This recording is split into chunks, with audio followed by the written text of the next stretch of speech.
नमस्कार खुलुमबाई সমূহ বিটিয়াৰবাসী তথা অসমবাসীক মই আন্তৰিক শুভেচ্ছা জ্ঞাপন কৰিছোঁ। আচলতে আজি সংবাদ মাধ্যমৰ জৰিয়তে মই বিটিয়াৰবাসী ৰাইজক মই জনাব বিচাৰিছোঁ যোৱা 2 তাৰিখে নমিনেশ্যন দাখিলৰ এটা প্ৰেছ মিট হিচাপে মানে সংবাদ মাধ্যমৰ জৰিয়তে মই অৱগত কৰাইছিলোঁ যে সকলোৱে জানে বা সকলোৱে অৱগত আমাৰ বিটিয়াৰবাসী ৰাইজে যে বিগত 5 বছৰ ধৰি মই ছাত্ৰ সংগঠনৰ 10 বছৰ দায়িত্বত আছিলোঁ আৰু সেই দায়িত্ব অৱস্থাৰ পৰাই যেতিয়া ছাত্ৰ সংগঠনৰ কাম কৰিছিলোঁ তেতিয়াৰ পৰাই পিচিডিআৰৰ পৰাই সমৰ্থন দি আহিছোঁ আমাৰ প্ৰমোদ বড়ো নেতৃত্বত বিটিআৰ চৰকাৰখনত আৰু সেই নেতৃত্বত চৰকাৰখনৰ লগত থাকি কাম কৰিছিলোঁ আৰু সহায় সহযোগিতা হিচাপে আমি কাম কৰিছিলোঁ। তো ইতিমধ্যে মুদৈবাৰী পৰিষদীয় সমষ্টিত যোৱা 5 ছাত্ৰ সংগঠনত থকাৰ অৱস্থাৰ পৰাই মই ৰাইজৰ মাজত বিভিন্ন অনুষ্ঠান প্ৰতিষ্ঠানবিলাকত বিভিন্ন জাতি জনগোষ্ঠীৰ মাজত বিভিন্ন দল সংগঠনৰ মাজত সোমাই পৰিছিলোঁ আৰু জনপ্ৰিয়তা হৈ পৰিছিলোঁ।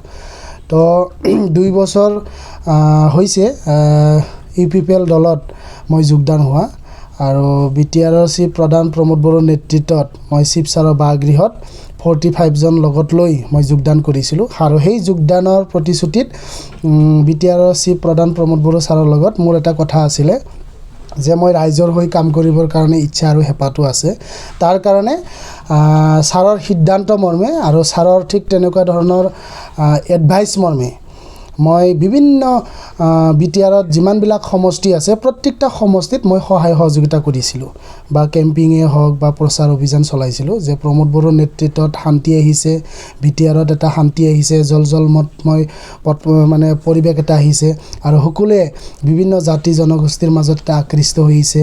তো তাৰ মাজত মই বিভিন্ন সভা সমিতি কৰিছিলোঁ। তাৰ তদুপৰিও যিহেতু আমাৰ জেনেৰেল মানে এটা চিট মুদৈবাৰী পৰিষদীয় সমষ্টি, তো ছাৰৰ এডভাইচ মৰ্মে মই মুদৈবাৰী পৰিষদীয় সমষ্টিত কাম কৰিছিলোঁ। তাতে কাম কৰি মই খুবেই ভাল লাগিছে কাৰণ তাৰে মুদৈবাৰী পৰিষদীয় সমষ্টিৰ ৰাইজে মোক মানে আকোৱালি লৈছে কাৰণ তাতে কাম কৰিব লগা যথেষ্টখিনি আছে বুলি মই ভাবোঁ। তো ঠিক তেনেকুৱা ধৰণৰ ৰাইজে বিভিন্ন জাতি জনগোষ্ঠী মোক আকোৱালি লৈছিলে, আদৰি লৈছিলে। তো সেই হিচাপে ৰাইজৰ সন্তান হিচাপে মই কাম কৰিছিলোঁ। তো কাম কৰি খুবেই ভাল লাগিছে। কিন্তু ইতিমধ্যে কিছুদিন আগত যিটো আমাৰ টিকেটৰ ঘোষণা কৰিলে মই বহুত আশাবাদী আছিলোঁ।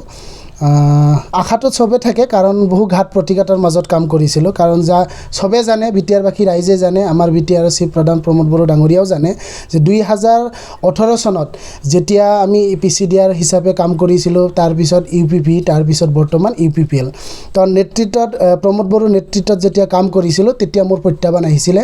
তো 2018ত একবাৰ মোৰ ঘৰত আক্ৰমণ হৈছিলে, তাৰপিছত 2021ত একবাৰো আক্ৰমণ হৈছিলে। তো বহু ঘাত প্ৰতিঘাতৰ মাজত যিহেতু ইউপিপিএল দলৰ কাম কৰিছিলোঁ কিন্তু বহু কষ্ট কৰিছিলোঁ, ৰাইজৰ মাজত সোমাই পৰিছিলোঁ। কিন্তু আশা এটা থাকিবই, চবৰে আশা থাকিব কাৰণ যিহেতু দিনে নিশাই কাম কৰিছিলোঁ, দলৰ হৈ নিস্বাৰ্থ হৈ কাম কৰিছিলোঁ। এইটো দুখ প্ৰকাশ কৰিছিলোঁ মই, কিন্তু এইটো মোৰ আৱেগিক হৈ যোৱা 2 তাৰিখে মনত এটা আৱেগিক সংবাদ মাধ্যমৰ জৰিয়তে মই জনাইছিলোঁ যে মই নিৰ্দলীয়, যদি মোক টিকেটখন দিয়া নাই, অন্য এজনক দিছে কাৰণ বহু ঘাত প্ৰতিঘাতৰ মাজত যিহেতু কাম কৰিছিলোঁ, বহু ত্যাগ স্বীকাৰ কৰি ৰাইজৰ কাৰণে কাম কৰিছিলোঁ নিস্বাৰ্থ হৈ। এইটো চবৰে আৱেগিক থাকে, কিন্তু মই সংবাদ মাধ্যমৰ জৰিয়তে মই অৱগত কৰাইছিলোঁ যে যিহেতু মোক আজি মানে টিকেটখন দিয়া নাই বা মোক গেট পাছখন দিয়া নাই, নিশ্চয় মই এটা সিদ্ধান্ত ল'ব লাগিব। আৰু ৰাইজে যথেষ্টখিনি মোৰ ঘৰত আহি খা খবৰ লৈ আছিলে যে আপুনি হ'লে ভাল আছিল। ৰাইজে বহুত আশাবাদী আছিলে মুদৈবাৰী পৰিষদীয় সমষ্টিৰ ৰাইজে, যিহেতু তাতে বিভিন্ন জাতি জনগোষ্ঠী বসবাস কৰে। প্ৰত্যেকেই মোক সমৰ্থন হিচাপে এতিয়াও মোৰ লগত যোগাযোগ কৰি আছে যে কি কৰিম, ক'ত কি কৰিম। ইউথ হিচাপে আমাৰ অঞ্চলত নতুন প্ৰজন্ম, নতুন ইউথ হিচাপে দৰকাৰ কাৰণ সমষ্টিবাসী উদ্ধাৰ কৰিবলৈ হ'লে ইয়ং বা যুৱক প্ৰয়োজন। সেই হিচাপে মই আগবাঢ়িছিলোঁ আৰু ৰাইজে যথেষ্টখিনি আশা আছিলে, কিন্তু আশাটো যিয়ে নহওক আশা নিৰাশা হৈছে এইটো মই ধৰিব যোৱা নাই। কিন্তু কথাটো হ'ল কি, সংবাদ মাধ্যমৰ কথা কৈছিলোঁ যে নিৰ্দলীয় হিচাপে মই প্ৰতিদ্বন্দ্বিতা কৰিম।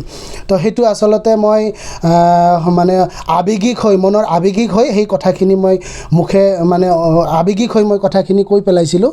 কিন্তু এতিয়া যিহেতু দলৰ হৈ কাম কৰিছিলোঁ আৰু সেই দলৰ হৈ আজিৰ পৰাই মই দলৰ হৈ কাম কৰিম।